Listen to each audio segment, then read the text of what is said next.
This is the Ground Game Podcast, where we cover politics from the ground up. Here are your hosts, Tom LoBianco and Patrick Pfingsten.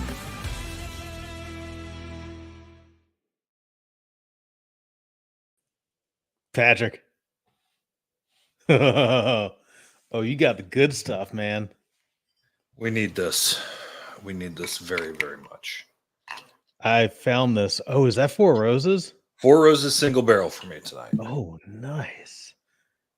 What'd you find? How's it, dude? Just it smells awesome, guaranteed. This is Buffalo Trace. That's a hard find. You found a nice price for that bottle in suburban DC, where everything in DC costs like $7,000. So, like, yes. I think a fountain Coke at 7-Eleven costs $432 in DC. So I can't even, like, when I'm pitching people on supporting independent journalism, I can't even say a cup of Starbucks because it's really like not even that.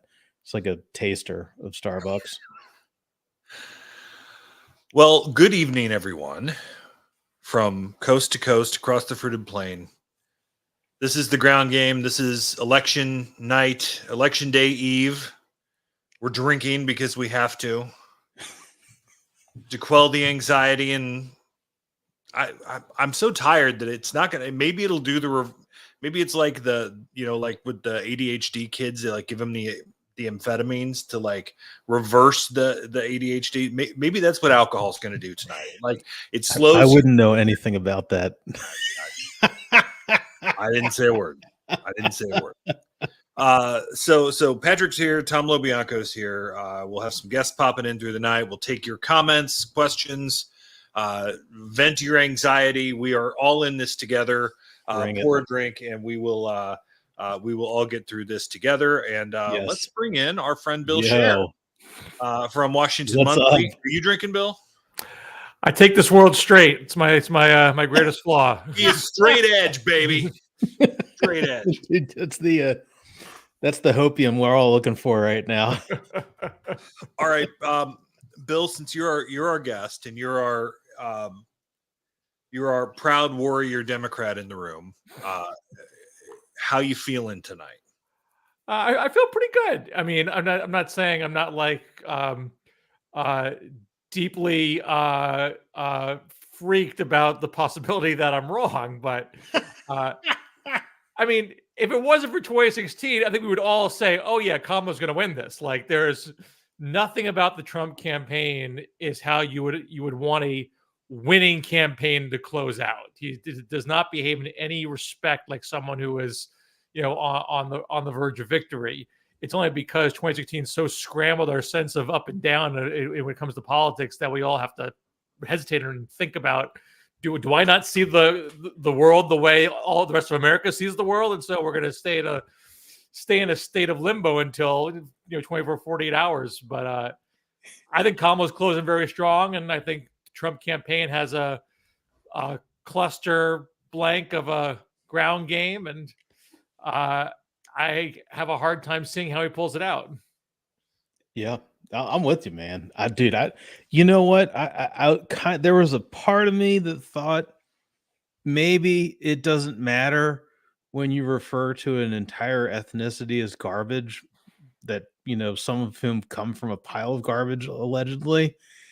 And then I heard Joe Rogan be like, yo, that was too racist.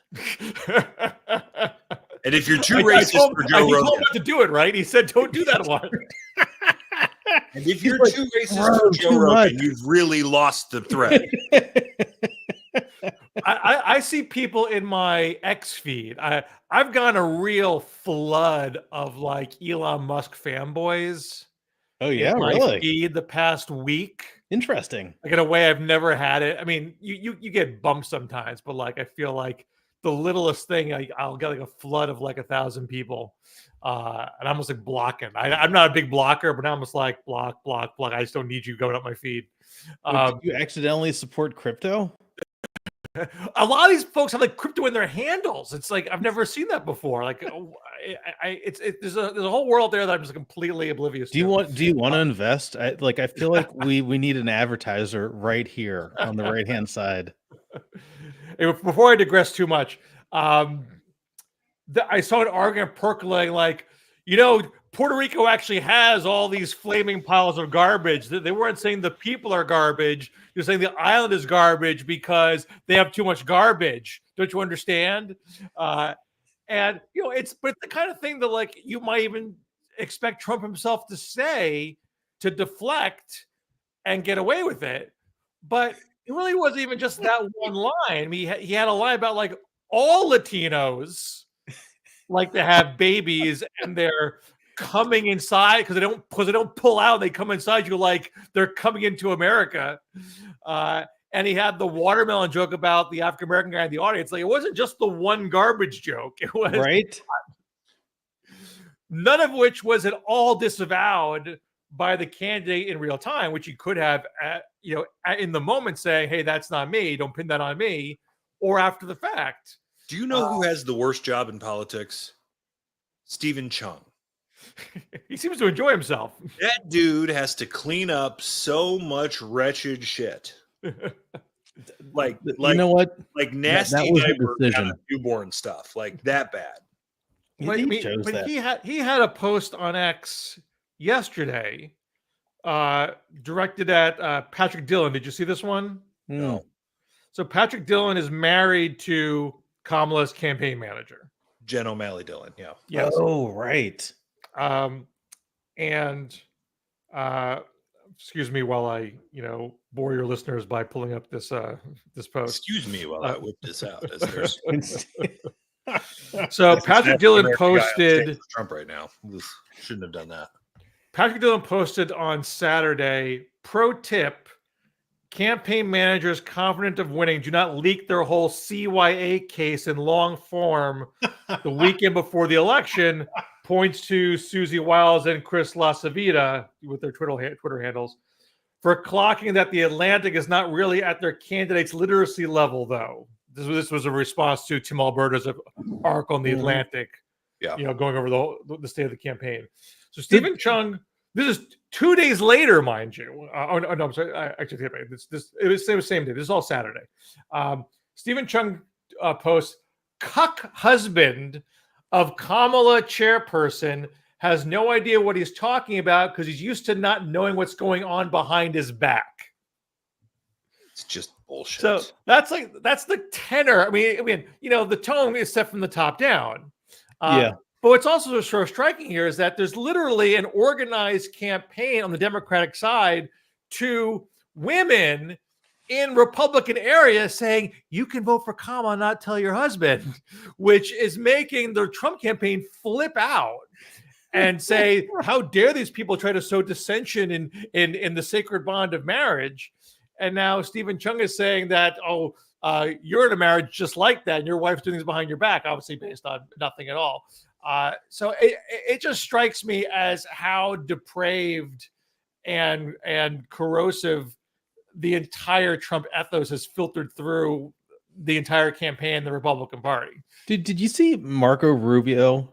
Like he came out and was like, they're calling people scum. And I'm like, yo, wait a minute, man. Like you're clutching your pearls again. Is this a reflex? Like 8 years ago, he was like, Donald Trump has really small hands. We all know what that means. Really small hands. And like it worked for him. And then he was like, oh no, I should have said that.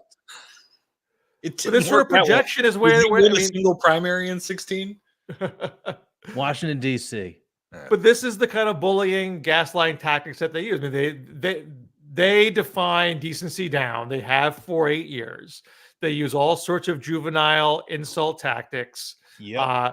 And then if any time someone responds the slightest in kind, it's all pearl clutching. How dare you demean the American people? I mean, you literally have J.D. Vance saying the Democrats are calling all Trump supporters garbage, which never happened. And while Trump is literally, I'd say, oh, Donald Trump never does that. Donald Trump never talks down to the American people, even in private. He would never do that. And Trump's literally talking about the enemy within on a systemic basis. And I don't want to be caught in my own bubble and think that everybody sees what I see. I recognize that people believe what they want to believe, but I do wonder that perhaps they've kind of run out of runway on that kind of tactic. I wonder, like, and maybe Democrats don't see it this way, and for those that are joining us, Tom's the straight reporter and Bill's the lefty in the group, and I'm the conservative anti-Trumper here. So who's our MAGA that we get here? Should we get like a rabid ferret or something? I don't know. Who's an intellectual MAGA in your circles? I don't know that one exists. No, it's down there, man. Keep looking. But well, and one of our baseline policies is you have to believe in reality to appear on this show. So, right. That has eliminated a lot of MAGAs. This is the ground-dead game. But the thing that strikes me throughout this campaign is that had Republicans nominated Nikki Haley, like at least the Nikki Haley of March and April that still had a spine, yeah, they'd be up 10 points right now. Yeah. I mean, I think Harris has, between how far Biden dragged her down, how late of a start she got, I feel like she closed the gap simply because of how bad of a candidate Trump is. This is not an election Democrats should be winning with a deeply unpopular president. I know the macroeconomic numbers are better than they feel for those of us who actually go to the grocery store, but this is an election that a regular Republican would be running away with. I would push back on that, at least in this respect. Well, one, these macroeconomic numbers are numbers where incumbents win. You can't find an incumbent party losing in the last 100 years with GDP, solid 2-3%, unemployment 4%, wages beating inflation over the past year. Yes, I know inflation was around before. I know there's inflation overhang, but that's 1984. 1984 had big inflation on the front end plus a recession. Interest rates at 84 were way higher than they were today, but they're going in the right direction. And Reagan did the full bore Morning in America. So you can win with this kind of trajectory. Where I think it became harder for Democrats is you have a Democratic incumbent who is below replacement level on basic communication skills right now. If you had a normally aged, normally articulate, generic Democrat being able to say, hey, you know what? We came in on a giant mess. Things were a disaster. We came in, the place was on fire. We had to dig out of this hole, but look, we're moving in the right direction. Things are going in the right place. We can build on this success. A normal Democrat could have won in the circumstance. You had a candidate in Biden, and look, I was a Biden defender for a long time. I only flipped after the first debate. But I think in retrospect, the notion that things were better under Trump was being peddled earlier in the year and not nipped in the bud because you didn't have a Democratic incumbent who was taking that head on or could take it head on. And so their Democrats are kind of behind the curve on it ever since. The pitch Democrats across the board missed earlier in the year was every time since March, right? Every time a Republican or a Trump supporter said, are you better off than you were 4 years ago? Just list the COVID body count of that day in 2020 and tell me if you're better off than you were 4 years ago. Well, I would take it a step farther than that. And I wrote about this in the Washington Monthly because I understand the pandemic's a little tricky because people like to relitigate, well, who did the lockdowns and who made it so hard to open up the schools and all that kind of thing. And so I understand Democrats not wanting to go down all those rabbit holes. Which is a fair criticism, but we're talking about people who died. Yes, that's the only message you need is people. You don't got to sell me. I hear you. I hear you. But the one thing that I thought Democrats could have done, which they didn't do, is mention also in 2020 that the country was literally on fire. We were literally rioting in the streets. And you might say, Yes. well, why should Democrats want to push that? They ran the cities. This is all their fault. There's a case to make that 4 years of Donald Trump sowing dissension, turning Americans against Americans, turning every possible issue into a culture war for his personal political gain leads to, we've had police brutality before. We didn't always light the country on fire afterwards. Yeah. But there was no one at the top to set a tone of, okay, something really bad happened here. We're going to fix it. We're going to address it. We're going to have reforms. He used George Floyd he used everything else to turn us against each other. And guess what happens? We pour out into the street and we have riots. So there was an argument to make that we know how 4 years of Donald Trump ends. Yeah. It ends with the country on fire. It ends with us hating each other. And we don't have to be that way. We can close the book on that chapter. That argument, I'm not trying to quibble about the Kamala campaign because I think she's done almost everything as good as you can do it. But what I would have done differently earlier on, it's that.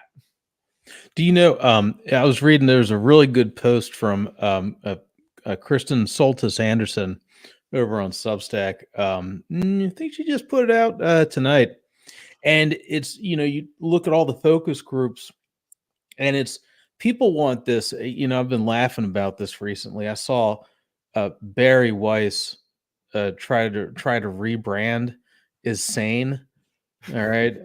And part of that rebrand was putting up an NPR business editor who just lied about what happened during the Trump-Russia investigation and then got fired for lying about it because he didn't know what he was talking about.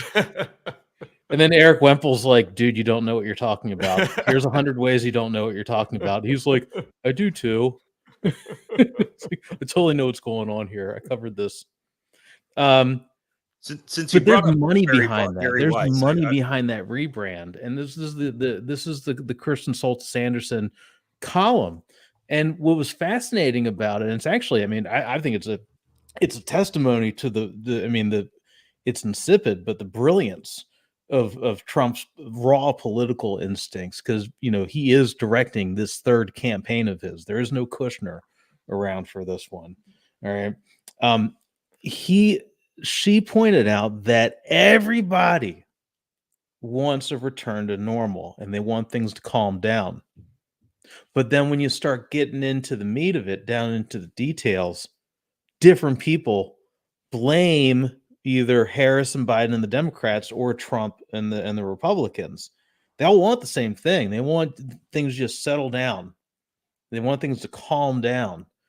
But it's been so programmed over the past decade, and it's masterful communications, which that's why I would do the narrative I was talking about to make it very clear. If you're 25 years old, you don't know what politics was like before Trump. This is your entire baseline. Yes. But that's not most voters. Most of us can remember there was a time before Trump. There was a time when politics wasn't like this. Even as we've had polarized politics since Adams and Jefferson. I'm not trying to be delusional about how politics works, but even the Gingrich times wasn't as insane as the Trump times. You can connect the two. You can say one evolves from the other, but there's all sorts of guardrails that have gotten completely obliterated. And there's an argument to make that we could end this chapter in American history right here, right now. And I know Kamala does do some of that, but not in the specific way that I've talked about. Bill, what kind of time do you have? I'm flexible. Sweet. Cool. We'll be here till midnight. Drop us a comment on YouTube. We can talk, or you can send us email, groundgamepodcast@gmail.com. Send us a message on Twitter. I still call it Twitter. Bill's very, very, very studious by calling it X. I think that's dumb. We'd love to have a conversation with you tonight. I'd love to have Twitter back. Bring back Twitter. Do you remember when Twitter was fun, in 2014, the before times? 2014. It hasn't been fun for a long time. Dude, Twitter, I I dislike Elon Musk Twitter. I don't like being part of his ecosystem. I think it's very clear what he is using it in a explicitly political way. I mean, I grew up in the 90s. I mean, I was in college in the 90s. I was in Oberlin College in the 90s. Okay, so I remember like the politically correct debates and how free speech became kind of more of a conservative thing than a liberal thing. I mean, I'm being very superficial and overly simplistic here, but at the time there was this push on the right to be a free speecher because you should have the right to say offensive things. You should have the right to make inappropriate jokes. That was kind of the tenor of the free speech debate at the time. In the Elon Musk X era, it is, can I have the free speech to lie? Can I have the free speech to spread conspiracy theories and that are borderline or are outright libel? Yeah. And that's what X is now. It is a platform for lies. And I hate that I'm a chunk of data that helps Elon Musk in this mission of his. And if only Twitter had like the barest amount of functionality, if only Threads had the barest amount of functionality, I would jump ship in a heartbeat. But unfortunately, it doesn't. So I'm a bad person. I stay on it. But I see the whole free speech push on the, and I'm not putting you in this, Patrick, of course, but the free speech push on the right has been like, what? How much can I lie about things and not be penalized for it? Well, I consider myself a free speech absolutist, that you have the right to be a Nazi, you have the right to burn the flag, you have the right to protest, and I have the right to think you're an asshole. So I mean, that's my baseline feeling on free speech. So but you're right. I mean, it has certainly gotten to a point now that there is a certain segment of the population that just rolls its eyes or just like water on a duck's back at whatever clearly libelous things can be said, and that's not where, I mean, and you've seen them fight back. I mean, our friend Stephen Richer, who was on the pod last week, that was great. The Dominion lawsuits, etc. And it's good to see people fight back when there are certain levels of disinformation. It's just, the problem is too much of that, frankly, bullshit permeates the public consciousness. I used this example. I don't know if I used it in the podcast, but after the North Carolina floods, with all of the damage and the misinformation about FEMA, the town I grew up in Iroquois County, just down the road where my grandmother lived, had a huge flood in early 2008, and she ended up losing her house, and FEMA was on the ground. I mean, they were there. They did everything you expected FEMA to do. This is end of the Bush administration. It would have bled into the Obama administration by the time things were done. And people in that town, 78% Republican county. So they relied on the federal government in that instance. Many of those same people in that same town are sharing these bullshit North Carolina memes. It's like, you guys know better. You literally dealt with FEMA. You're smarter than this. You know better than this. And that's the disconnect for me in my head, is that so many people know better, at least should know better. Well, what I find particularly crazy, I mean, so there was a certain argument during COVID, which was fight bad information with good information. You can't have the federal government come in and tell people that they can't make this argument about vaccines or whatever, but you should just get the good information out in the world and, let 1,000 flowers bloom, and the good information will eventually outdo the bad information. I mean, not saying that really works that way, but I understand that sort of basic argument. Elon Musk has literally puts his thumb on the scale. Yes. All the time. I mean, you guys can see the screen. Trump's just finishing in Pittsburgh, and he's dancing and doing practice golf swings, and it's the weirdest shit you've ever seen. Dude, that was a bad, I'm not gonna knock. I can barely play golf, but that's the look of somebody that can't really. The dude with no mobility in his shoulders. No, that was not a good swing. I don't know. Sorry. But, should we bring this conversation back to Trump?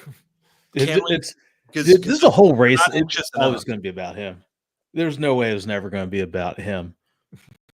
And that's why Harris understood that. I have to say that the Harris campaign feels that it has been very strategic in its sort of this narrative arc that it has created through the end. Remember the ellipse, and they stage it and they kind of let it out there. This will be the same place that Trump launched the insurrection from on January 6th. And everybody wrote it up that way. Everybody's like, okay, hey, all right, this is going to be about democracy. All right. And she did refer to the threats to democracy in that speech, but it was more forward and it was about freedom. And it was framed up in the cinematic filming. It was like the opposite of the Nazi rally or Nazi-esque rally or whatever the hell it was, the George Wallace rally over at Madison Square Garden. I don't understand why they call it MSG. That is a New York thing. I don't get that. I'm like MS, like the flavor, like what? Like okay, There's an Uncle Roger joke there somewhere. But I think the ellipse event was as well staged a campaign event that you could that has ever been. Absolutely. And I think they did it with the full intent of it being used in ads. I mean, that was essentially filming an ad. Mm-hmm. Some people watch it live, of course, but most people don't. It was made for TV. I mean, it was completely made for TV. But I've seen the footage in at least 2 ads. And one of them is explicitly a January 6th contrast ad. It is literally showing Trump's speech and her speech jumping back and forth between the two on the same spot. Mm-hmm. Another one is more of a classic, closing ad that's not, January 6th focused, doesn't have the riot scenes, but just using the great, shot from below, looking up, perfectly lit, White House in the background. But I mean, that's what I mean about this being a strong close. I mean, look, most people decide before the end. If this is not a close race, if this ends up being not a 1 point or within 1 point race on a few states, then late deciders don't really matter, and these closings aren't that important. But it might be, and if you need to win over late deciders, you want to be able to own those last few news cycles. You want to be able to have an edge in the ad buys, and you want to be able to have a functional ground game that can identify your voters and the persuadable voters and make sure they show up to the polls that day. And I mean, it's always hard to fully gauge from the outside. But I've written a lot about the Trump ground game. I don't need to tell the whole 20-minute story about it if you don't want to listen be bored with it. Do you think and I want to we should get to Jay Lopez as a great question here about battleground House districts. Before we hit on that real quick, do you think there's a mystery ground game? Because Trump world leaks awful easy, and that's a pretty good tell as a reporter that maybe you ought not be writing those leaks. If a leak comes too simple, there's a reason you got it. So do you think they got like a mystery ground game? Like Elon's just a distraction with his U-Hauls? I mean, there are a few other groups out there, but Elon's put the most money into it. But the whole story here is that the RNC typically has the ground game apparatus. That's kind of part of their function. Traditionally, yeah. And they had the game plan already drawn up when Ronald McDaniel was the chair. And then here comes Charlie Kirk, who runs this Turning Point right-wing operation. Charlie Kirk and his forehead, mind you. And so in 6 feet tall. He might be 4 feet tall. His hairline, his forehead. That's a 6,000 vote bump right there. Turning Point, historically, they've been around for about 10 years. They've not been a GOTV operation. They're a college campus-based operation. But in 2022, they dabbled in the GOTV game, particularly in Arizona. They lose all their races. So it's not like they're a good GOTV operation, but they did a little bit. 2023, they start talking big. We got this great get out the vote plan. It's going to focus on Arizona and Georgia and Wisconsin. And we need $108 million for it. And probably Ron McDaniel is telling Trump, don't hook up with these Turning Point guys. They're bad news. Charlie Kirk saying racist stuff on his podcast. You don't really need this. We know what we're doing with the ground game. Charlie Kirk goes on his podcast and says the 2022 midterms were all Ron McDaniel's fault. Trump should fire her and put his daughter-in-law in the RNC in her place. Guess what happens? McDaniel is shivved in February of this year. They create this whole outsourcing of GETV, not just a Turning Point, but they were initially going to be sort of the main ones. But Elon Musk swoops in the summer and kind of commandeers a lot of it. And all these, for the most part, these folks haven't done it before. And it takes time. I mean, and Charlie Kirk is notorious for fleecing. Well, right, they're a sus operation from the get-go. Charlie Kirk is notorious for fleecing some rich dudes. I mean, I don't know if you've ever done door knocking before. It's boring. Yeah, people don't usually answer the door, or your phone banging, no one picks up the phone. You may just leaving some lip behind. Like finding voters is like needles in haystacks, and you got to do a lot of it to find those needles, and it takes a long time. It's not just show up at the very end. And the academic research suggests at best maybe get you a point. And that's like if you really have like a mismatch over, somebody else. So like it's gotta be really close for it to matter. And usually both campaigns kind of do it the same quality, and it's a wash. But you got the Democrats who've been building this for a long time, and Republicans who basically threw out all the work that they did to bet on these yahoos. And so I wrote about this in June saying this looks like a really bonkers stretch that they got going here. And every article I've seen from a traditional news outlet in the past 4 months has just been worse and worse and worse about how off the rails this whole operation has been. So I do not believe there's a secret ground game that's going gangbusters that no one has caught. You're seeing Republican local party officials are like, I'm used to canvassers around here and I don't see them. I've heard firsthand from Republican campaigns out there that they're getting no support on the ground.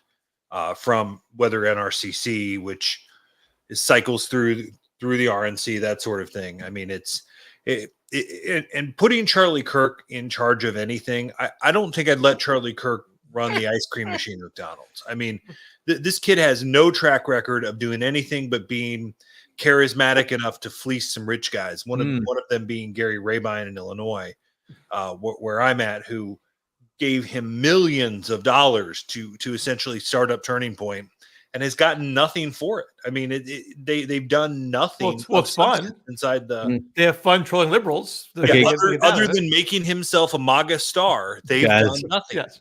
Right, it would be so easy to like rip on Charlie Kirk all night.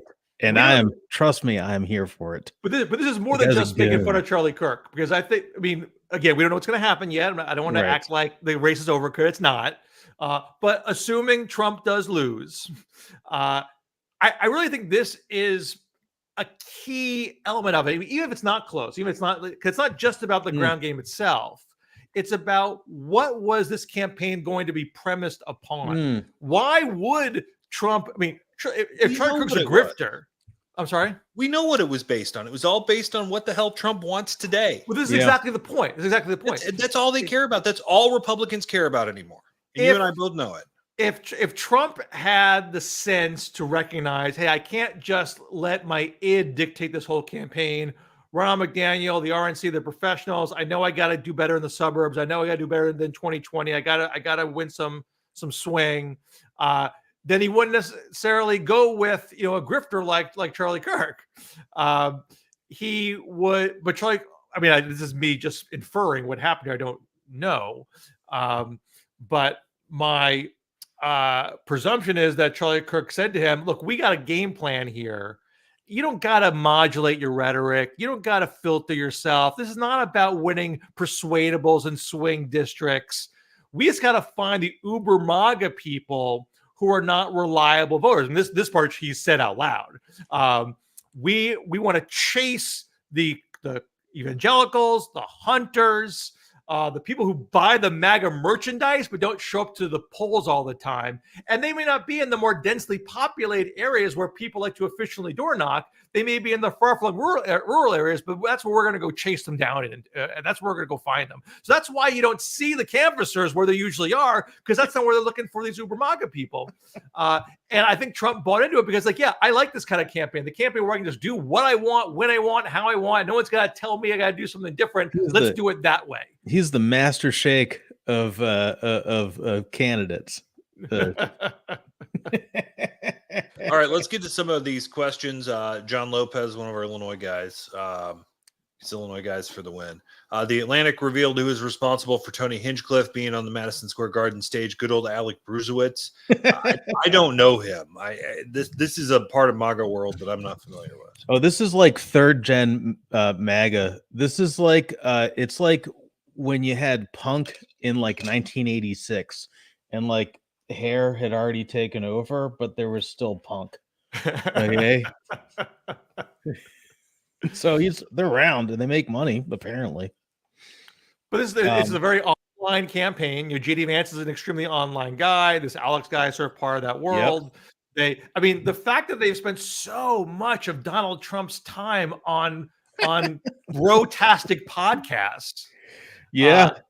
I understand doing some of it. What is that? I understand. Kamala does podcasts too. I understand that some of them have big audiences, and you get to kind of be yourself, and you get to kind of stay on message more and do things your way. Like, I'm not saying podcasts are stupid to do at all, but the diversity of the Trump media diet is very, very limited. They made such a bet on it goes back to the Charlie Kirk thing. They made such a bet on let's find low propensity MAGA voters. Let's find young men who think where we think. They're basically kind of sexist. They don't like being told that about toxic masculinity, and let's try to juice that vote. And they're leaving a lot of other vote on the table by not reaching out to them. And whereas I think Kamala was far more diverse in the media that she chose to do, because she's trying to both juice space and reach the swing at the same time, which is how campaigns are usually run when they're successful. Number 4 of the 10 crack commandments: never get high on your own supply. Lindsay Hake, if this is a 1-point race nationally, I will eat my shoe. Well, she's in Indiana, and their candidate for governor may be making this a thing. I don't know. Hey, Cher, what do you think about all these house races here? I laughed my ass off at the at Anna Paulina Luna, who presents as a Latina, but is really a Messianic Jew, which is to say a fake Jew. Ouch. I'm not going to go there. Oh, I'll do it. But I'm bad in that I've not combed through each individual house race to get a sense of what are the little local quirks in each one. I have a general sense of that the congressional ballot test has been kind of, within margin of error this whole time. I do think if Kamala is, Kamala seems to be on track to be the popular vote winner at minimum.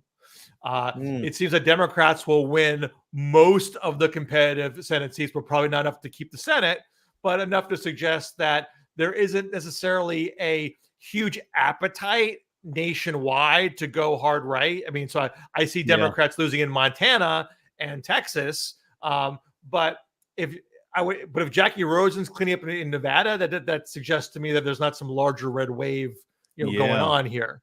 So you've got I put the Cook Political Report ratings up on the screen for those that can see it. The only real flips out there are the Slotkin seat, which is leaning Republican, the Trone seat in Maryland, which is still leaning Democrat. Don Bacon in Nebraska is in trouble. Desposito in New York is in trouble. Williams in New York is in trouble. The Alabama seat, there's a redistricting. The new Alabama seat. I was just in the 17th in Illinois over the weekend, where Eric Sorensen, there's a new poll there where that's the only potential Republican pickup in Illinois, and Sorensen's up 5. So he's probably going to win. whoever wins the majority is going to have a remarkably narrow path to get anything done. Oh, right. And this is true. I mean, House will be narrow, Senate will be narrow, no matter what. Maybe it could be a trifecta one way or the other. Maybe the House and Senate both, flip, and we get a Democratic House and Republican Senate, which is kind of where my heart is at.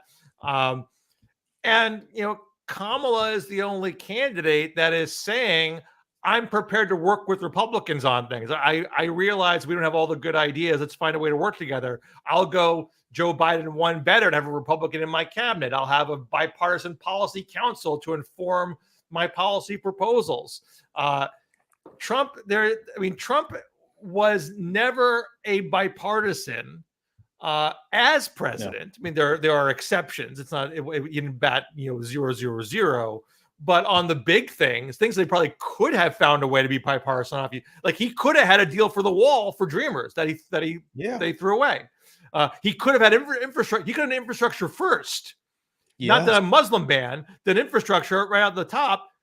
He could have gotten 60 for that if he was going to be Mr. I mean, it would have been a totally different world we'd be in if Trump was like, you know what, I don't owe this party anything. I could have a bipartisan cabinet. I could scramble all of our priors and just get stuff done for the people. He could have been that guy. He could have been a populist. Yeah, he could have, but he chose to be as hard right and turn everything into culture war all the time. And that meant very poor legislative output insofar as the things that he said were top priorities on his own agenda. I mean, the biggest things he got done were tax cuts, which you do through reconciliation. You can skip the filibuster on that. And then he did cross the aisle on criminal justice reform with the First Step Back. Credit there. Got that right to try on pharmaceuticals. Again, it's not zero, but you look at like his top 10 wish list. I wrote about this to the Washington Monthly a while back. Very little of that got done, whereas Joe Biden's wish list, a lot more of it got done. Because he didn't know what he was doing. Bill Sheriff of Washington didn't ask for help. I mean, his gut instinct is to make everything a fight. He says he's the deal maker, but he doesn't do the things that deal makers do. And so, why would that be any different if he got back in there? There's a funny. I'll do a little allegory here. We should talk about whether I'm seeing a lot in the chat here about split ticket potential.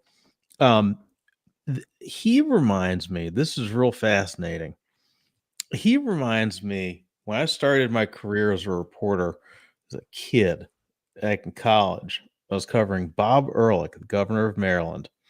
And I remember that some of the conservative Democrats who were pro-gambling wanted to work with Ehrlich to legalize slot machines. And they all kept on saying they kept on picking these stupid fights that he thought he was going to win. And it was worthless because he could have gotten whatever he wanted. And he ended up being a one-term governor, and he lost to Martin O'Malley. And who emerged out of that was Larry Hogan. Larry Hogan, my boy. That's right. Larry Hogan, my boy, the appointment secretary. I've got some targeted mailers from his operation or somebody associated with his operation upstairs. I mean, that stuff. I'm not cursing, as I know we're on YouTube, and I'm cleaning up my language. But that stuff just pours through the mail slot. Okay. And Hogan took the lesson out of it. And I do kind of wonder if there will be like a Vance or somebody that takes the lesson from Trump and mixes that. Well, maybe not Vance. He don't really have charisma. Haley Joe Osment made sure of that. He's like, I see dead people. The problem with taking the MAGA mantle is that there's no Trump, right? I mean, Don Jr. has the personality of a baked potato, and JD Vance does not share that. Tom Cotton doesn't share that. Mike Lee doesn't share that. Everybody looks at Mike Lee and knows he's a phony. So there's no, unless it's Tucker Carlson, maybe, who's such a good actor at this sort of fake populism thing that maybe he can sell the base, the Trump base on it. But If Trump loses tomorrow, and I'll get to this, we'll get to this question. If Trump loses tomorrow, the question on Wednesday isn't what does Kamala Harris do in the first 100 days? Because I think she's laid out a pretty straightforward center left to center right, especially on foreign policy center right agenda that while she's going to get hate from the right because that's what they do at this point, there's not really going to be anything terribly distasteful about it. The question on Wednesday or Thursday or whenever this thing actually gets called is what happens to the Republican Party now? Mm-hmm. Is it going to, in any way, shape, or form, return to the Republican Party that I spent a hell of a lot of my younger years before this beard got white, working my ass off for true conservative candidates who supported lower taxes and smaller government and, were for the constitutional rights and now it none of that matters. Well, I think that it's a total jump ball what happens next. And I don't want to forget this person's question either. But you have a Republican Party right now where its leaders are literally attacking Liz Cheney's foreign policy, embracing protectionist tariffs, and embracing RFK Jr.'s public health policy. Yeah, that is an indication that traditional conservatism is so far removed from where this Republican Party is, but it's also so tied up in Trump, the individual, that if he does actually move to the sidelines after a loss, it's like you're literally at square one. Let's just clean the slate, Republicans, and what do we stand for? Because I think we forgot, and we need to kind of have a big bull session and think about again what do we want to be about it again? It's a totally it's a chance to sort of remake it from scratch. You remember, we had on the Ground Game Pod, Stephen Richard. We were talking about this, and he made a really great point. Of course, for the audience, Stephen Richard, Maricopa County, Arizona, hero level guy. Yes, incredible. Great elections official. I never thought I'd see the day where we're looking to. These used to be the driest people in the world. The administrators of these things, and that is, it's real fascinating. I used to think this at the beginning of the Trump administration, how much of this was a civics education for folks who are paying attention, because you had to pay attention to the checks and balances, and it literally, when courts would step aside for whatever reason, it's these administrators who would step in. They're like, no, Mr. President, I'm not just finding votes for you and Rudy Giuliani, who's drunk with shoe polish dripping down the side of his head. And they're the ones who stood in the breach. Mike Pence, over the corner of my shoulder. There. It's the other side. This side. There we go. He's 2 whiskeys deep, kids. Give him a break. No. Oh boy. It has been a cycle. Okay. we should answer that in the breach. We should answer that question before, and I probably should jump in a little bit. So, and then we'll get you out of here, Bill. And I appreciate you taking so much time for us tonight. I'm curious what you guys think about split ticket potentials in Texas. Like Texas, is there a world where all red wins Cruz's seat and Trump would still take Texas? My answer is no. But I'm interested in what you guys think. My answer is yes. So that I'm not saying I'm predicting it as I'm not, but I think there is a world where that happens. There is a world where we get a bigger blue wave than the current polling shows, because the polls. So I don't know if you debated this previously. There's a whole debate over how pollsters weigh their data. Should they be waiting on your recall of the 2020 vote? Should they be weighing on party identification? This Seltzer poll from Iowa doesn't do either of those things, which all the other pollsters are basically doing right now. So the argument in Seltzer's theory is, I'm not looking backwards, I'm looking forwards. I'm not trying to presume the electorate of 2020. I'm trying to see where people might be shifting. And so here's a person who did it this way in 2016 and got a big Trump number when other people weren't. Yeah, and correctly predicted, a Trump boomlet.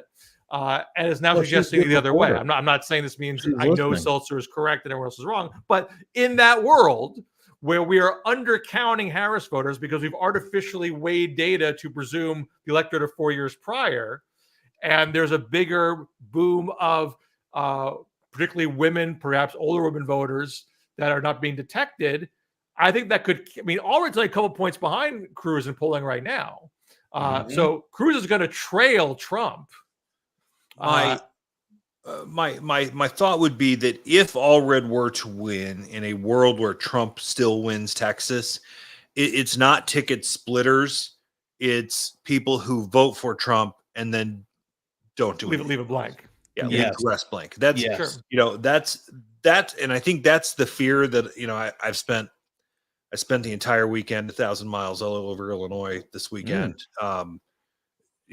In legislative districts, for my state focused newsletter, and they're not saying it out loud, but there is certainly a feeling down ballot that there are people who are concerned that there's just this group of Trump supporters, the core group of Trump supporters, they're going to go in, vote for Trump, and they don't give a shit about anybody else. And that would be the thing that hurts Cruz in the end. Not necessarily people that say, well, I like Trump, but I also like that Allred guy because he played linebacker at Baylor. I don't see that happening in any situation. The Times did find a Trump Gallego voter in Arizona the other day, which I find very confusing. The person who was quoted saying that Kerry Lake was too crazy, but somehow Trump's okay. So it doesn't compute in my head, but probably some of those people actually exist in the universe. This is like a fever dream from editors of yore, or they're like, well, go find that. Why don't you go find that millionaire who's leaving Indiana over this sales tax? Okay, was it the Times that found the kid in Arizona that was too lazy to vote, but took time to talk to the Times about being too lazy to vote? Probably. And said, well, if they send a ballot directly to my house, I'll vote for Harris. Yeah. Like that's man on the street outreach today. Yeah. The best man on the street at a Trump rally is media never talks to me. So I heard just 2 hours ago, I was listening to CNN. They found a guy in Pennsylvania who literally said, he was undecided independent, said, I gotta go home and research this, because I like them both. And the reporter's like, you like them both? He's like, yeah, they're both great. I gotta research it and pray on it over coffee tomorrow morning. Was he what? What time Did of he day get was those this? salts outside the rally? Will union rank and file break for Trump or follow their leaders? Good question. Well, I should look back at the exit poll quick while I talk to you. I mean, certainly, white working class will vote Trump. Yep. I think union households still have been a bit of a Democratic lean. He'll pick at that number, more than Bush in 04 or McCain in 08 or Romney in 12, certainly. But no, I don't think it's a mass exodus from unions yet, but it is certainly, Trump's performance among those blue collar union guys, your road builders, concrete guys, construction guys, they are remarkably different. They react remarkably different to Trump than they have in the past. I think that's true, but keep in mind that a lot of union people are not private sector union people; they're public sector union people. Private sector unionization has gone into the ground over the past 40 years, whereas public sector unions are still pretty high. I live in Illinois. I know all about that. Right. So your government workers, your teachers, they're still going to vote Democratic. Yep. Are they going to lose more Teamsters? Yeah, probably. But are they when you exit poll? Are you in a union household? They're probably more public sector. So last exit poll, national exit poll, 20% of the electorate was union. Biden won 56-40. Maybe that ticks down a little this Hmm. time around. Again, on that sort of Teamsters tip, but I imagine it's not going to be a huge change. Mhm. There's a normal All right, peel Bill, we're off. going to let you go because you gave us an hour of your time tonight, which we weren't expecting. And we love you and cherish you. And Hell yeah, man. I'll drop you a note tomorrow or sometime. We'll get you on the radio too. It's gonna be wild. What's your gut telling you? Well, I did as formal we- predictions today with my friend Matt Lewis on our DMZ podcast. I listened. so- I listened. I was in the car and I listened. I dialed up my initial projection. I could tell the way Harris was closing. I gave her. You I think gave her North Carolina's going to her, right? Yeah. So I'm picking Blue Wall plus North Carolina plus Nebraska 2. That gives her 286. I think probably a 3-point popular vote, 50-47. Rest third party. Republican Senate, Democratic House. That's where I'm at. How bad does it get out there in the next few days? Like violence wise? I think that's a concern, isn't it? Yeah, I think folks are loaded. I mean, I don't want to be overly histrionic here, but I think there is more organization in far right circles on this score than last time. So I would expect some mischief. Although, but at the same time, I think there's also security apparatus that's also more prepared for it. So hopefully it doesn't get completely out of hand. All right, Bill Scher, Washington Monthly. Go read his stuff. It's great. It makes me crazy from a Republican perspective that he's right so much. But Bill, we certainly appreciate the time. Thanks for hanging out with us tonight. Your day will come. The sanity will return. Someday. It's Bill. Thanks, brother. It's long after someone's gone to the Golden Start Arches. a new party. Start from scratch. The problem with the problem with a new third party in this country is you need the center left and the center right to come together. One, Harris has gobbled up that center left in this campaign. Maybe she'll be able to keep that as part of the coalition moving forward. But two, you'll never see those two groups come together because of abortion. Even though 67% of voters are either pro-life with restrictions or pro-choice with some limits. I'll tell you how you can do it. There's a way to do it. You want to tell you before I leave? Sure. Love it. It's what I call the Kirk Cameron listen to me strategy. Have you ever seen the movie Listen to Me? I have not. This is the 1980s movie. Kirk Cameron is a local yokel Oklahoma boy who joins the college debate team, and he and Jamie Gertz have a love-hate relationship, and they have to, and they're ramshackle college up against Harvard in the national debate finals, and they're debating abortion, and they get the pro-life side, and Harvard gets the pro-choice side. And at the last minute, Kirk Cameron proposes a national birth control strategy to reduce the number of unwanted pregnancies, and that's what wins the debate. So in our post-Roe Dobbs world, we have more abortions. The number of abortions has not declined. Individual women have been hurt. I'm not saying there's no damage because of it, but from a pro-lifer's perspective, you're hurting people without even saving babies. What's the point of that?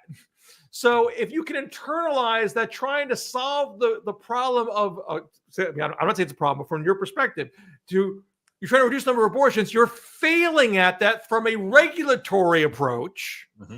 Why don't you partner with the center left on making contraception and legit sex ed widely available so you have fewer unwanted pregnancies? I don't disagree with that at all. I would say that I've had a hard time with where I talked to Tom about this the other day, that I've had a hard time with this issue in general, because I consider myself pro-life.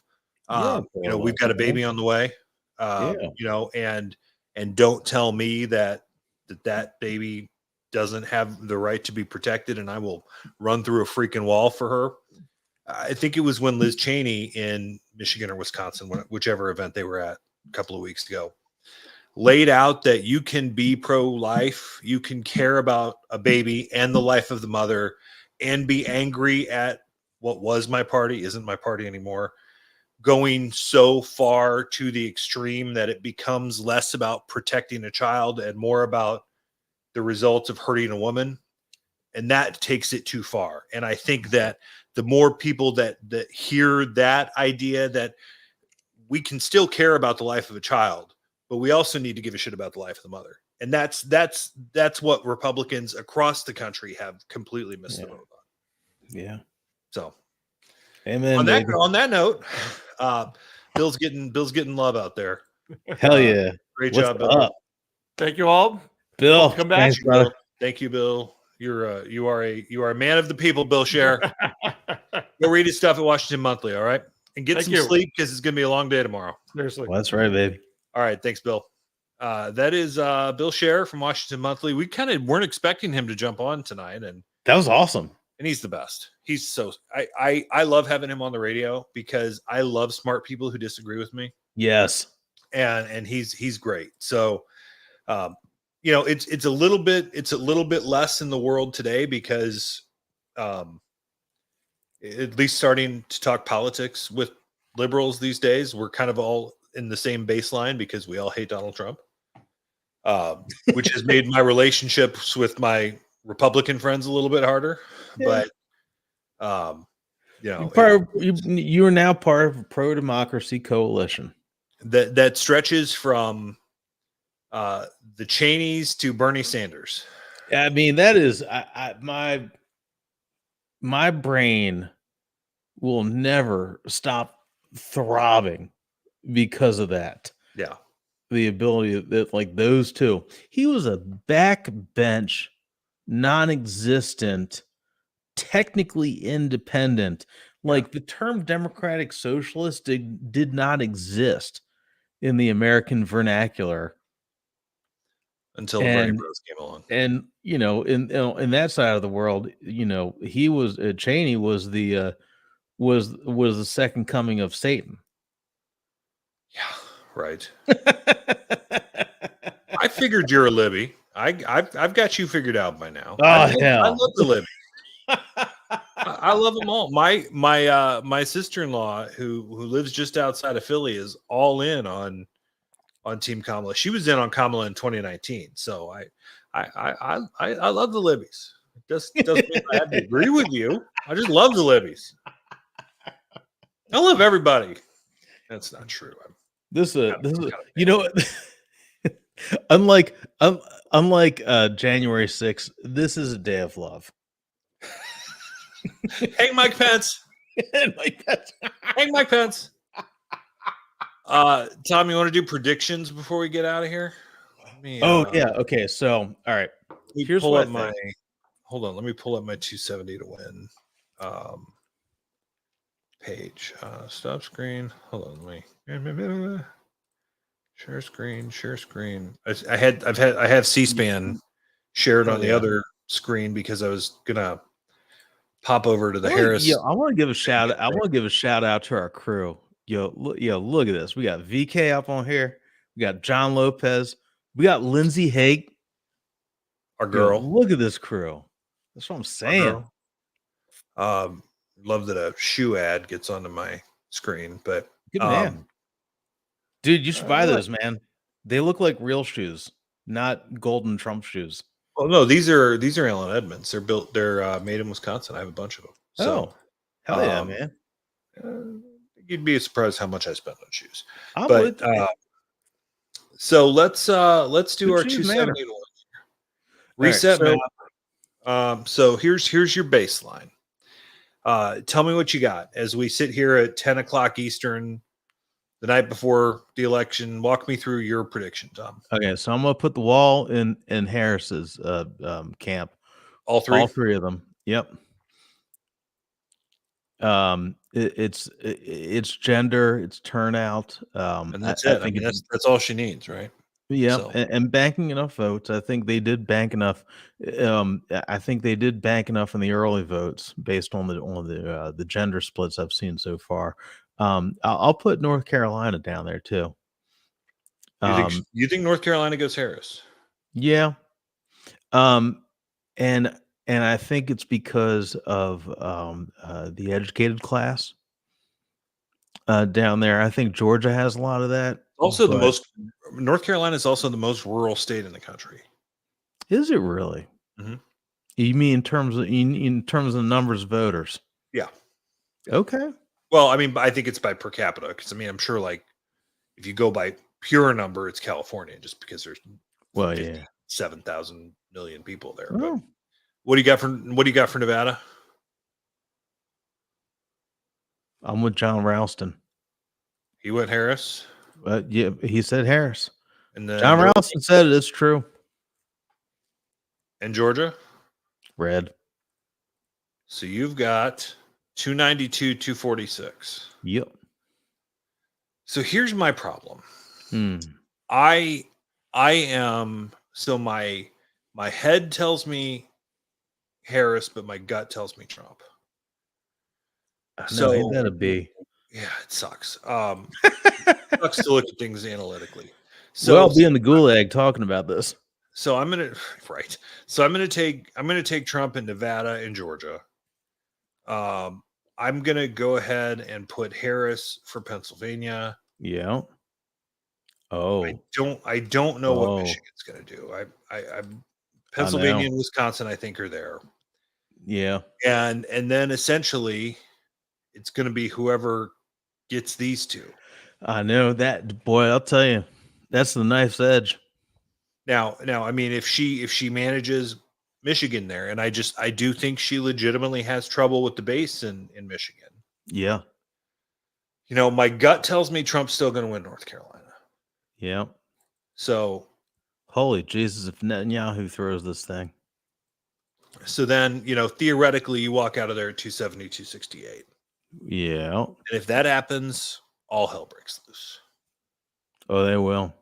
All hell breaks loose. They're already prepped for it, and I don't, you know, and this is a heuristic, but I don't think the numbers change that. For what it's worth, I don't think she could win the whole damn map, and those people are. Bannon came out, and you know, I don't mind saying this as a member of the media, the professional media. We're responsible for this as much as anybody. Do we have to keep your credential careful when you've had a couple of drinks? Nah, I'm fine. I'm an independent journalist now. It's Judgment Day, baby. I wish James Cameron was producing this thing. Look, I do. Arizona is going to be a tie. That's. I mean, crazier stuff has happened, but not by much. If you've ever heard of the hanging Chad, crazier stuff has happened. Boy, I just think, look, when Bannon got out of jail, and this is a lot like the Trump rallies this time around. There's more press than anybody else. Mm-hmm. And he got the attention. And of course, Trump's going to go out there and say that he won. And you know what? We need to call it bullshit. Just say it outright. Yeah. I'm not going to, I mean, will I write that he said that? Yes. Immediately followed by, there's no evidence of this. And find me a third party anybody, the candidate for the cuck party. It doesn't matter though. They've never cared that there was no evidence. They've never given a shit that there was no evidence. Yep. And I'll write, and you know what? When Trump says that, and then the member of the Natural Law Party who got exactly 0.01% of the vote from some corner of Vermont, like an organic wheat silo up there somewhere. I'll write that they declared victory too. Because that's about the amount of weight that him saying that carries. Is that Fat Joe?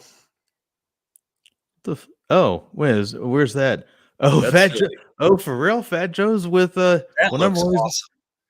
Yeah, I was about to say he ain't awesome. Yeah, yo, what's up? What's that? Is that the Patient Power Act? What's up? Oh shit! Fat I need Joe to ain't stop. so fat anymore. I need to, dude. I need to stop cursing. How many people we got on this YouTube stream? I think we're okay on Twitter cursing, but we shouldn't be cursing on No, YouTube. I think we're okay. I think we're okay after the first 5 minutes. So I Oh, think that's good. All right. Yeah, man, they look good. What's up? it's a beautiful set as It's a usual. hell I of a mean, backdrop, yo. yeah, Is that I all? mean, they're on the Rocky Steps, right? Is that the Art Institute in Philly? Shit, yeah, Um, baby. So it's You know what, man? You know what? You look up. This is what I've always thought about Trump. Watching him go at things. Look up behind me. See the mitts. got the fighter mentality. And you know what? People who have danced before know the people who talk a good game and don't do anything. Yeah. That's him. Well, all he does is talk a game, though. I mean, like he's never And that's all he actually. does, man. You know what? He got the endorsement of Jake Paul. You see that? What's like the YouTuber Jake Paul? And Jake Paul's like, "Oh, I'm going to fight with Mike Tyson."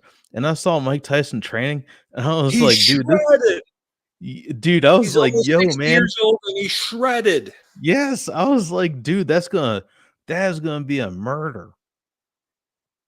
And yet another promised fight that hyped a lot of shit for money on YouTube that never happened. It's the same thing as Elon Musk pumping iron, being like, dude, Elon Musk was on there like Will Ferrell. He's like 138, 139, 140 versus Zuckerberg, and they never deliver on these things because they can't. They don't know how to. And the same, and you know what? Same thing, Trump. They don't know how to deliver on these things. The thing that our politics needs a reckoning is just the blatant lying. Yeah. And Trump has taken it to a new level, but it is not just a simply Republican problem. You know, I've talked about legislative races in Illinois that I've been covering, and there are more than a few instances in the last few weeks that Democrats have essentially just made shit up.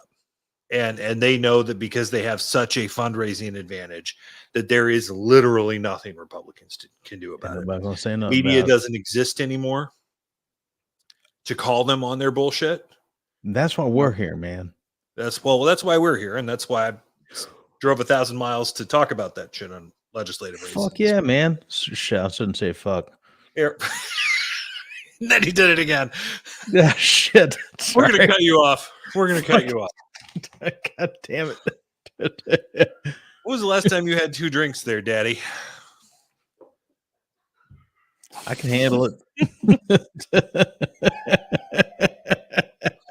All right. So you've got Harris in a bigger win than I've got. I've got it 270, 268. You had it at 292, I think it was. What do you think for the House? Well, we'll go back on Democrats making them shit up. Because you're right, Sure. man. And you know what? What they do, and look, I mean, I've been covering this is what I always say about politics. Is that New Brunswick going blue? New Brunswick? New Brunswick. It's already blue, isn't it? Everything north of the border's blue. Shit, even the conservatives. Wait until Pierre Palav gets elected. Gets elected prime minister over there. Then you're not going to think it's so blue. Anyway, sorry. Go ahead with the misinformation. What is what I was going to say about you cover politics long enough, you become a professional agnostic. Mm-hmm. Because you see everybody's bullshit. Yeah. Nebraska. She's Nebraska, not New Brunswick. Oh, Nebraska. What's it would be NE? Yeah. And NE2 is probably what you're going for because Nebraska itself. Oh, you think? It's the what's his name? It's that independent. Oh, Dan Osborne. He's not. Yeah. He's not. No. Well, Deb Fisher is like uniquely unpopular in that state, but it does kind of break weird at the end. Usually, yeah. I mean, no. I mean, Harris isn't winning all of Nebraska. It's just not happening. No. I appreciate your excitement for your side, but who was the last has a Democrat ever won Nebraska? Not even Bob Kerrey. I mean, last time Democrat. Yeah, when did it? I mean, we are in the second Gilded Age, as it were. Nebraska presidential voting history. So, I'm gonna go with 19. It has to be an FDR, right? well, Which so would be 270 to win only goes back to 76. And there are no Democratic wins before Jimmy Carter or after Jimmy Carter. Oh, yeah. Yo, John, what's up, man? Oh, there you go. Lyndon Johnson in 64. Yes. It's okay. You can say Lyndon Bitch Johnson. It's cool. There was a video running around of a taped phone call of LBJ calling the Hager company, the pants company, to get some new pants sent to the White House. And he's so like vulgar and it's like, can you imagine Obama talking about his ball sack to the head of a pant making company? It's just my favorite thing in the world. By the way, I think that's Ricky Martin. Hold on. Who the fuck is that? Ricky Martin? Oh, that's Ricky Martin, man. Living La Vida Loca. What was the name of his what was the band? Menudo. Yes. That's for the Puerto Rican vote, right? Oh, that's right. Oh, they're in Philly right now? They are. Are you getting the sound there? I am. Are you getting the sound there? Yeah, I hear it. Yeah. So Ricky Martin, living La Vida Loca in Philadelphia tonight. And it's 10:15 on a Monday night in Philly. Dude, that is this is the deliriousness of this. So Tenacious Sage Fane. Yeah, that's right, baby.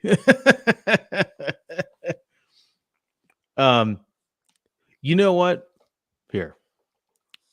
The Master of Journalism. So Caro. Oh, what a great book. Caro. If you know what? Go back 5 years. He wrote his book all about how he did this, called Working. And he moved to, believe it, yo. That's right. That's what I'm saying. LBJ is special, okay?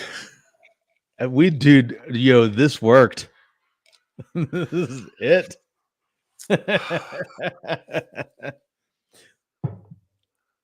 Oh boy. Dude. That's a quote. That's a literal quote from that video. Screenshot.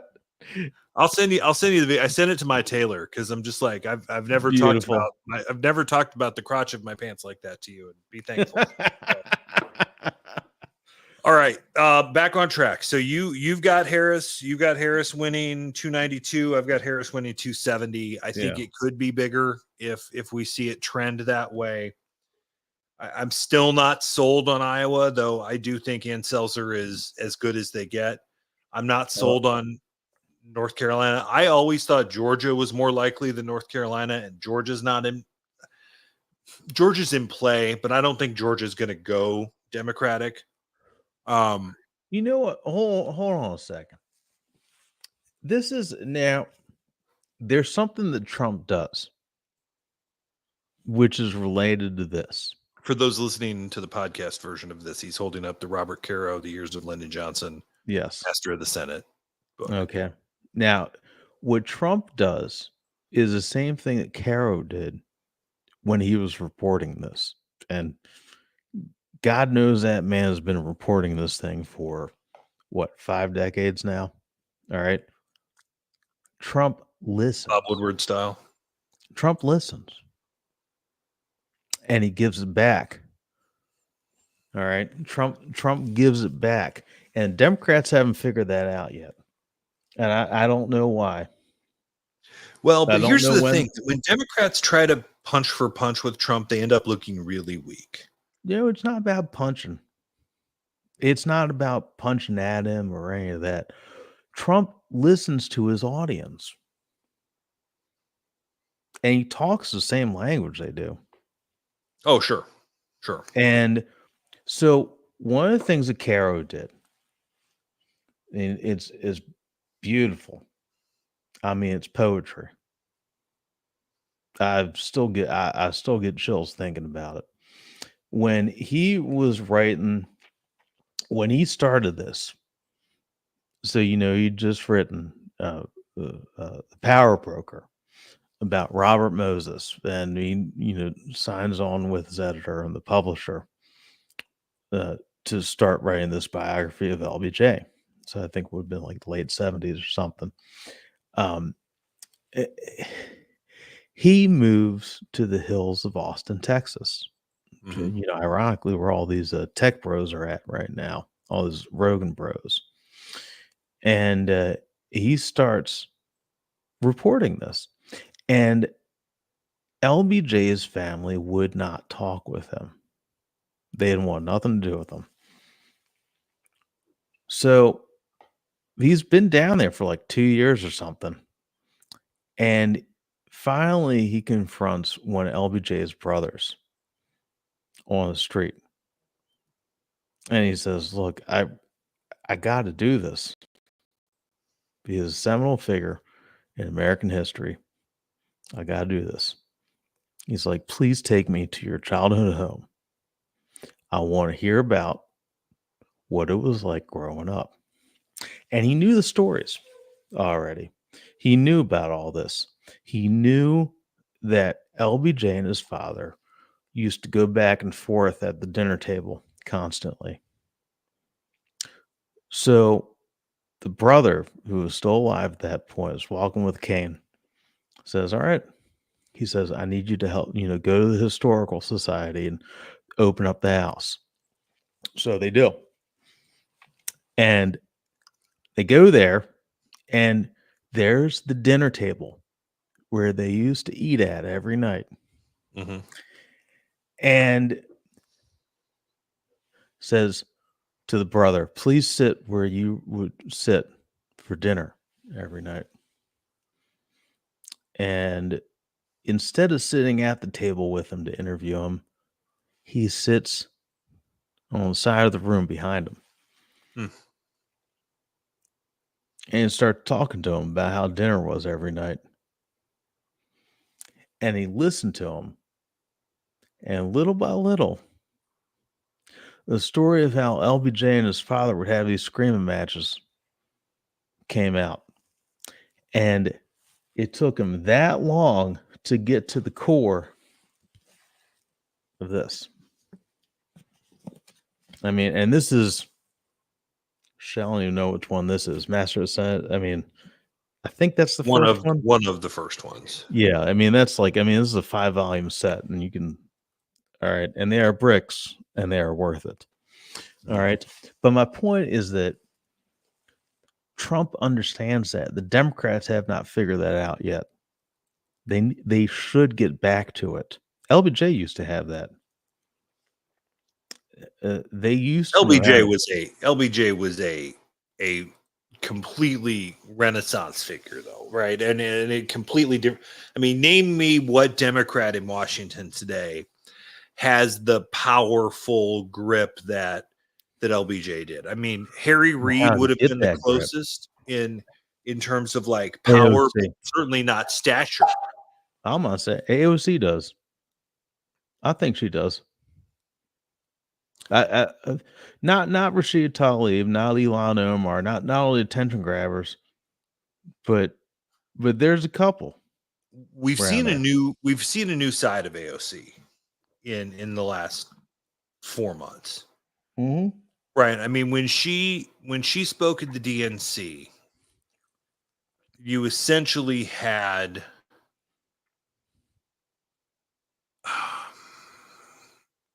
I don't want to say center left because she did not come across as center left, but she certainly came across as a hell of a lot more mainstream than we ever thought she would have. Yes. And maybe that's to The go old and Kennedy's got that. We just see VK is there, Ted Kennedy. The old Kennedys used to grab that. well, Ted Kennedy grabbed a lot of things. He did. It's true. Uh, Christopher Dow was there for some of that. Yeah, he was your protector, whether you like it or not. It's really the RFK flip. I mean, he's always been a little crazy, just on the far end of all the environmentalist stuff. But I don't know if it's the brainworms that have played a role here or what. But There's a thirst he's for gone off attention. deep end, man. That's And just maybe it is. Maybe that's just grift. desperation. Maybe it's just grift. But like, Yeah. his brother, Chris Kennedy, lived in Chicago, ran for governor actually in 2018. And he Interesting. and that entire family have essentially disowned their brother. Yeah, that's right. And that's, that are to tell you how far off the reservation you've gone when the Kennedys are turning on themselves. They're the us against the world people. KKT, man. Yeah. I remember. Yeah. All right, we're off track again. So all right, we've talked presidential. Let's go Senate. What's your guess on the Senate? I think the Republicans are going to do good on it because I my expectation is that all those Republican women that are voting with Harris, especially in the suburbs, will vote with a lot of the Republican senators, the Senate candidates.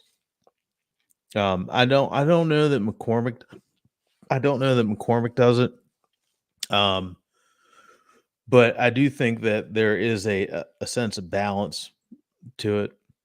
So, Republican Senate definitely. Yeah. So West Virginia's gone.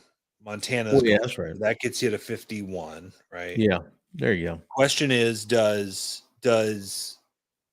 Ohio go? I have a really hard time seeing Trump Sherrod Brown voters, right? Other than the populist stuff, which if and I don't know if Sherrod Brown's been working that particularly hard. Man, Moreno is a Colombian used car salesman. Yeah, but does it matter? Does it matter in Iowa or in Iowa? Ohio at this point? Ohio. Ohio. Yeah, I'm sorry. Ohio, it might. Yeah, I don't know. I have a hard. So that makes me think that Moreno wins, even though he's vastly unqualified for the job. But that's never mattered in the MAGA land. Just look at Marjorie Taylor Greene in Congress. I don't think that Democrats get Ted Cruz, and I don't know how you continually lose to the guy that literally everyone hates. Literally everyone hates. His own family might hate him. Heidi's the real star in that family, and she's just been like relegated to backbench. And poor little Snowflake the dog who got left in the ice when they took off to Cancun. Right? Was it Snowflake or Snowball? Good question. That poor doggy. I think the dog was fine. I think someone was taking care of it, and they're fine. It was blown out of proportion, but so I don't think it's Texas. I don't think I don't think Florida flips. So I think Ohio is the most likely. I think even if Trump wins Nevada, Jackie Rosen's polling has been remarkably solid. The entire campaign, so she's going to be fine. Carrie Lake ain't getting elected to the Senate. Even if Trump wins by 10 in Arizona, and he's not going to win by 10 in Arizona, but if he blows the doors off of Arizona, she's not going to win that race. Carrie Lake is not going to win that race. Ruben Gallego, with all of his issues, is going to win that race. You don't think so? Oh, absolutely. I'm with you, man. I mean, that is literally he's able to pull that off. Yeah. Absolutely. So I think, I think the question is going to be 51 or 52. I do think Ohio probably ends up close because I think you're probably going to have like that Southern Ohio, because Moreno's a Cleveland guy. So I think you're probably going to have a lot of that Appalachian, Southern Ohio. They'll vote for Trump and then nobody else. But it's I think it's unlikely that I don't really see it being any more than 52. As for the House, We think what's your guess? that's getting down to a level of granular I have not done. I'm not saying specific races. I'm just talking big picture. No, I know. I do think if it's going to be Kamala in the White House, then I think it's Hakeem Jeffries in the speaker's chair. Mm-hmm. But if it's not, then it's Mike Johnson. And I just don't see that. Yeah. John Lopez saying that. You know what? Yeah. I mean, look, if there is this, if the polls have not adjusted properly to figure out a Kamala Harris demographic, a Kamala coalition, Mm-hmm. then, and they're missing it the same way that they missed Trump coalition in 2016, then I do think that you end up with Hakeem Jeffries, because it misses the power of the women vote. So it certainly seems that, I mean, obviously the best thing for Harris is to have a Democratic House. I'm starting to wonder if the best thing for Trump would be to have a Democratic House and a Republican. Make him a victim again? I think it would be the fact that House Republicans are such a shit show and will continue to be, that even if they have a 2 or 3 seat majority in that conference, it's going to be run by the AOCs and the Andy Biggses and the crazy guy from Kentucky, Tom Massey. The sometimes honorable Tom Massey. They're going to be the people who are making the decisions in that conference, which means you're never going to get a budget, which means you're never going to fund Ukraine, which means you're never going to protect our allies, which means you're never going to get FEMA funding. It's just not ever going to be a serious every conference. 4 weeks we're going to be talking about CR battles.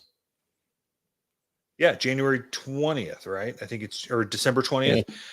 And Hakeem Jeffries has shown, like, specifically through these speaker votes all through the last 2 years, he can keep his conference together. And I saw right, the congresswoman from downstate Illinois this weekend, and she's like, we're together, we're unified, we can do things together. Republicans can't do things together. But if that meant Trump in the White House, Republican Senate, and Democrat House, I think that makes Jeffries more willing and able to go to whoever the next leader is, whether it's Thune or Cornyn or even Rick Scott. I don't think it'll be Rick Scott. And they'll be more able to hammer out a deal because Jeffries will be able to get his entire conference behind it. Yeah. And that makes it more likely anything gets done in the next 4 years, or at least the next 2 years. And at this rate, nothing's going to get done. Nothing. Well, I mean, look, man.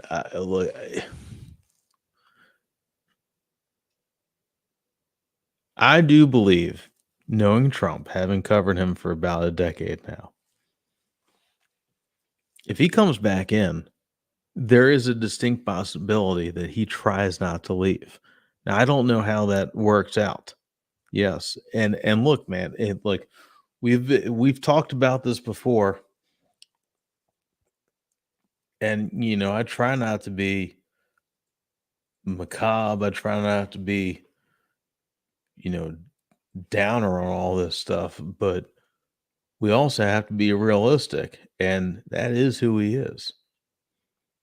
He did it once already. Yeah. And that's why and it is why we have this podcast. It is why we have a podcast where we will only talk to the people who deal in reality. And that's not just Democrats or anti-Trump Republicans, by the way. Right. That's I've got in the morning, I've got a pro-Trump Republican on the radio, Mike Bost from Southern Illinois. Yeah. I've known him for a decade. I think he's a good man. I think he's wrong in his defense of Trump, but we're still going to be able to have a decent discussion. Right. Exactly. I'm going to disagree with him on a lot of stuff, right? Especially his continued support of the January 6th BS, right? That he was involved in some of the conspiracy theories, and I'm angry at him for that, and he knows I'm angry at him for that. I've told him that, but he's still someone that deserves a discussion, right? And so it's not just if you support Trump, you're not welcome here. It's do you support reality that you're welcome here? And this is what the Democrats need to wrestle with. The Democrats need to understand why so much of their coalition went with Trump. They need to get right with the working class. I don't know how they do that, but they got to find their way back.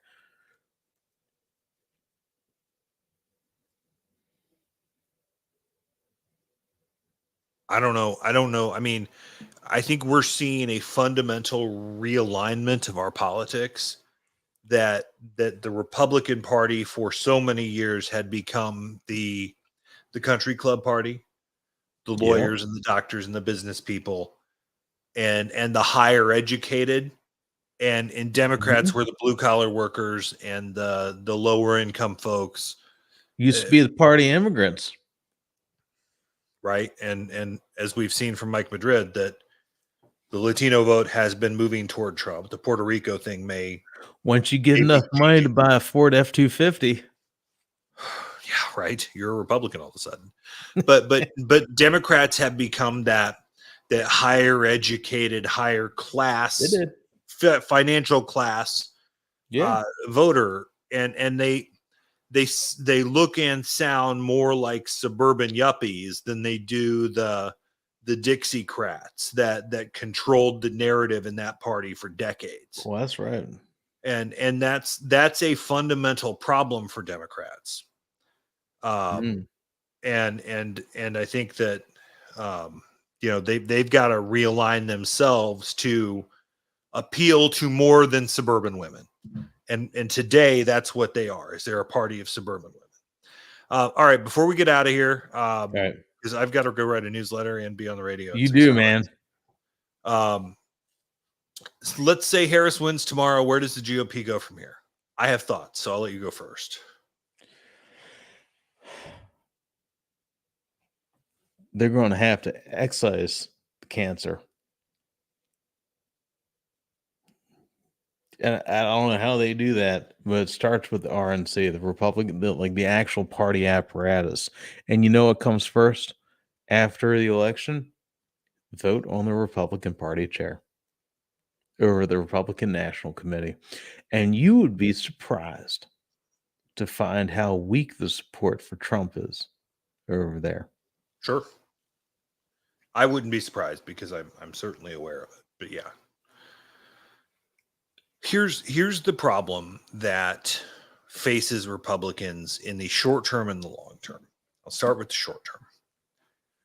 Donald Trump's poison has infected the base of the party.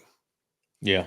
And they don't want, I've told this story before that back in 2012, when I was working Republican campaigns in downstate Illinois, rural areas, Republican primary voters would come to me and say, I want to make sure your guy is pro Second Amendment, pro life, and anti-tax.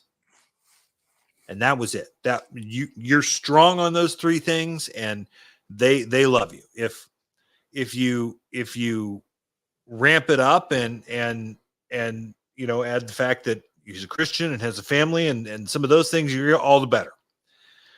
It did not take long. What was the needle in the straw that broke the camel's back for me working Republican campaigns came in 2020 when John Shimkus left Congress. Oh, wow.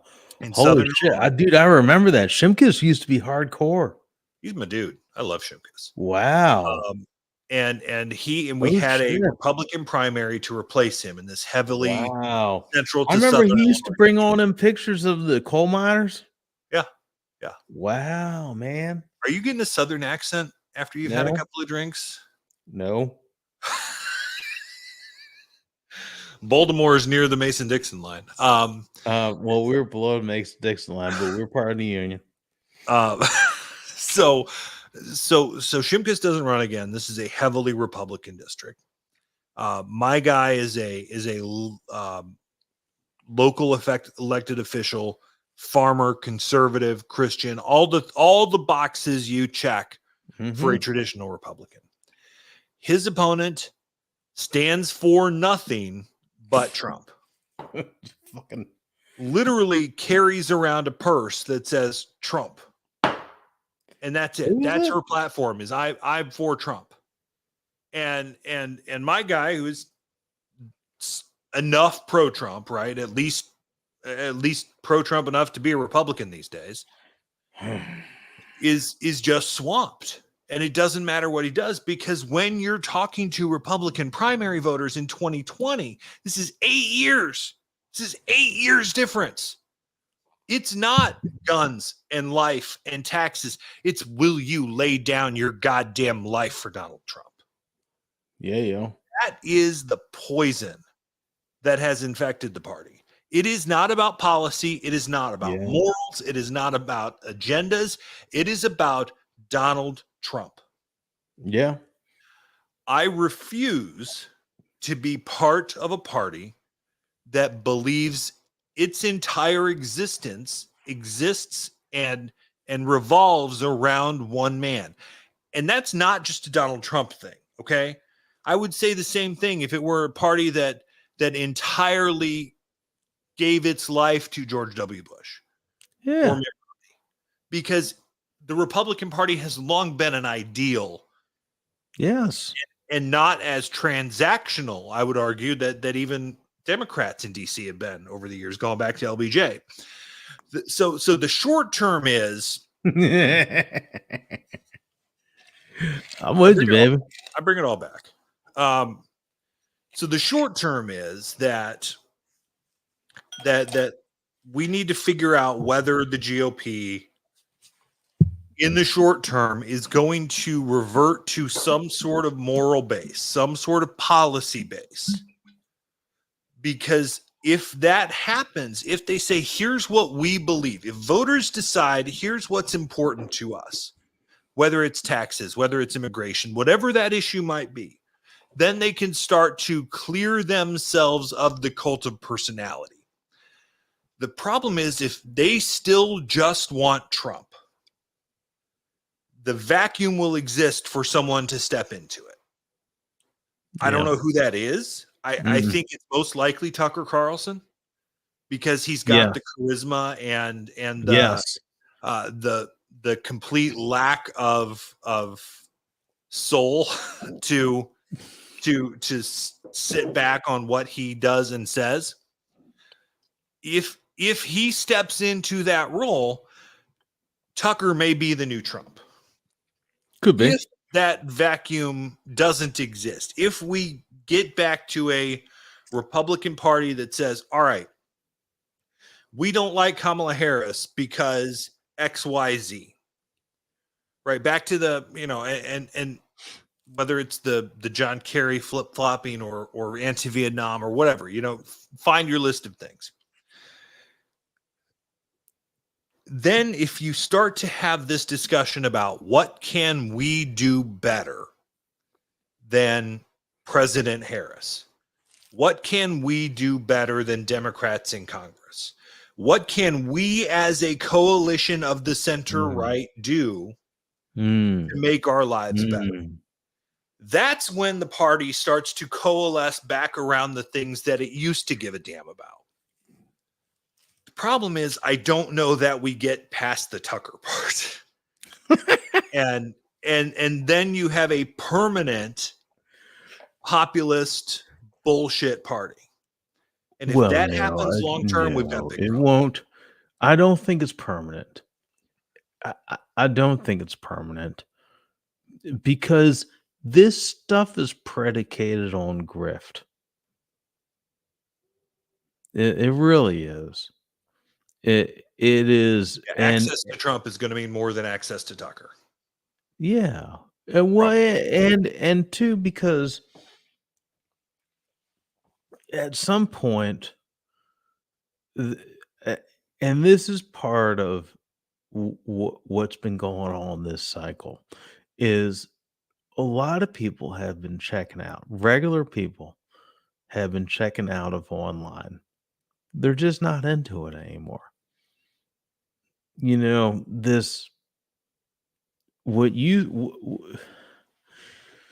think back 8 years to Twitter when that dominated things. Part of the reason it dominated things was because it had celebrities on there. It had cachet.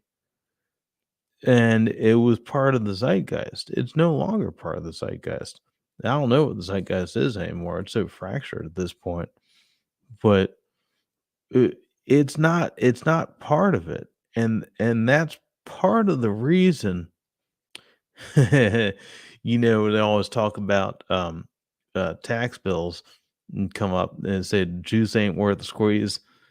And well, the juice ain't worth the squeeze with this stuff anymore. And people are so fractured, scattered to the wind. But I just don't see it, man. I really, it's time has passed and there is something else coming. I don't know. I don't know what that is yet. I mean, we got to get past tomorrow, whatever the hell that is. And that is a big, we got to get past tomorrow that. But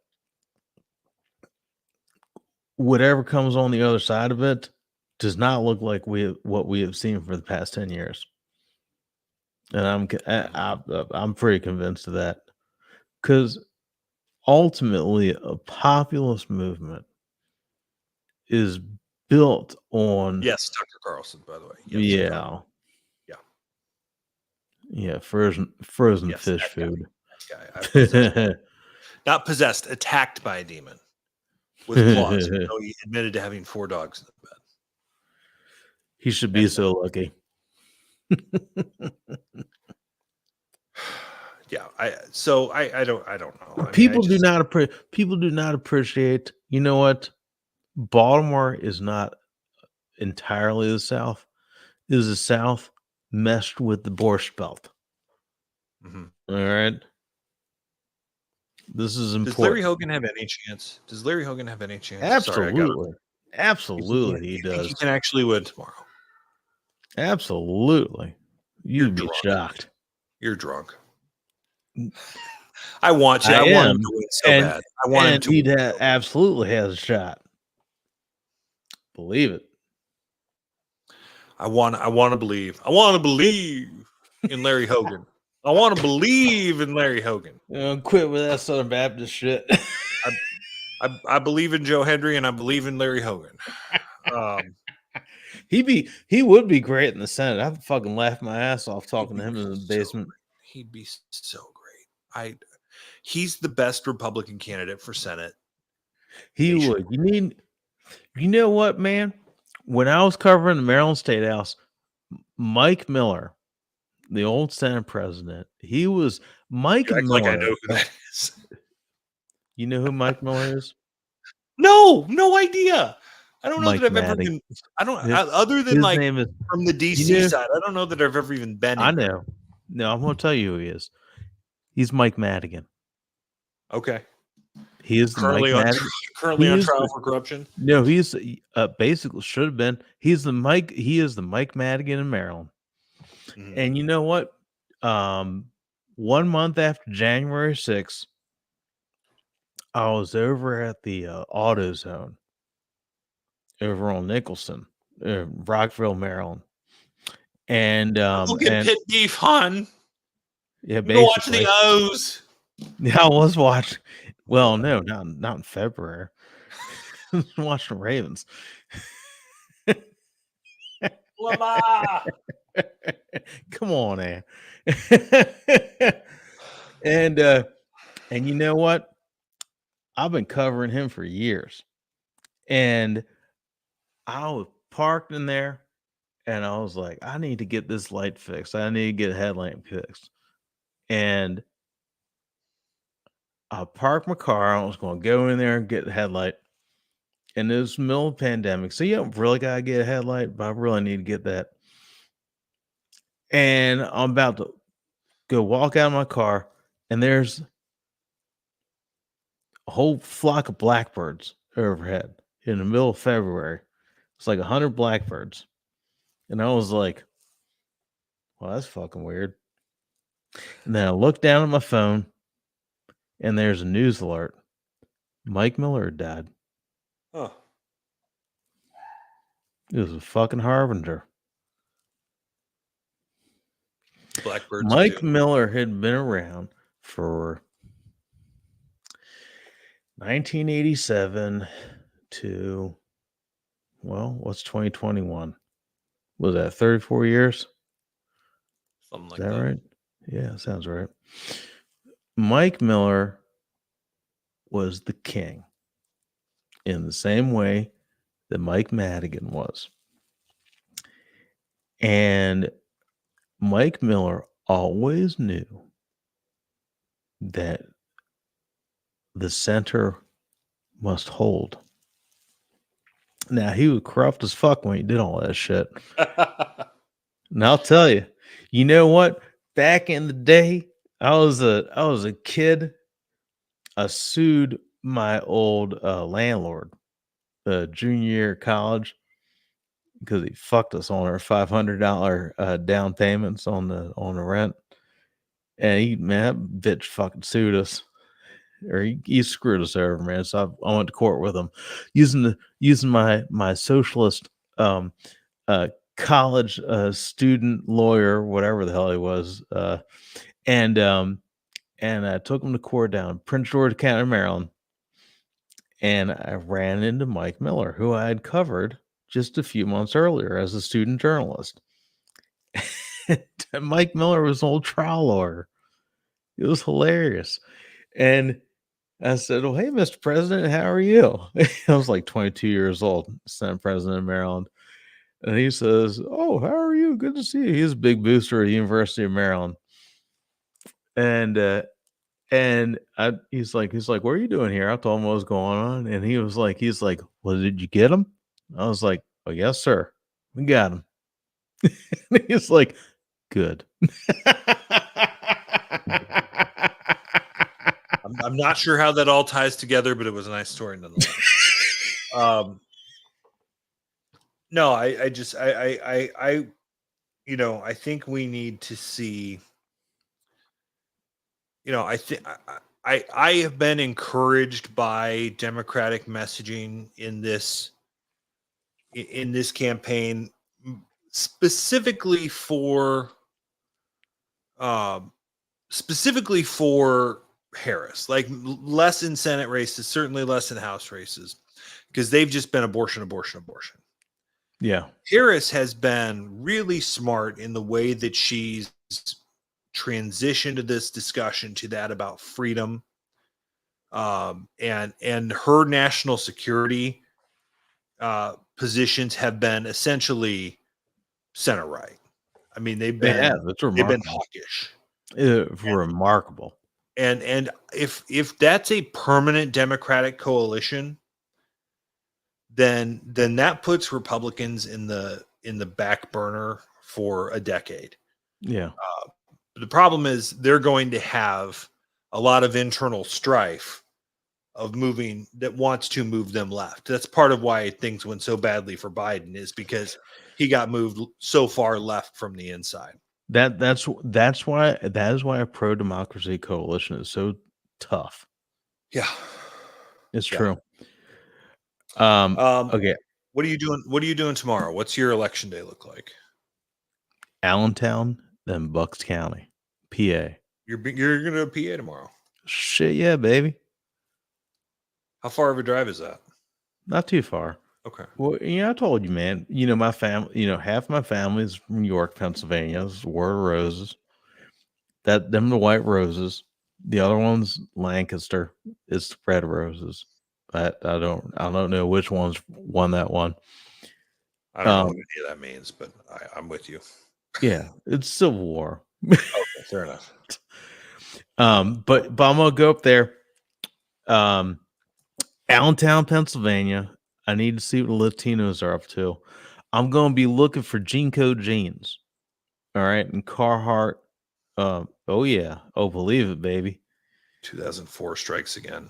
Oh yeah. Well, ICP did in fact endorse Kamala Harris, but I don't know that the word got out to all the juggalos.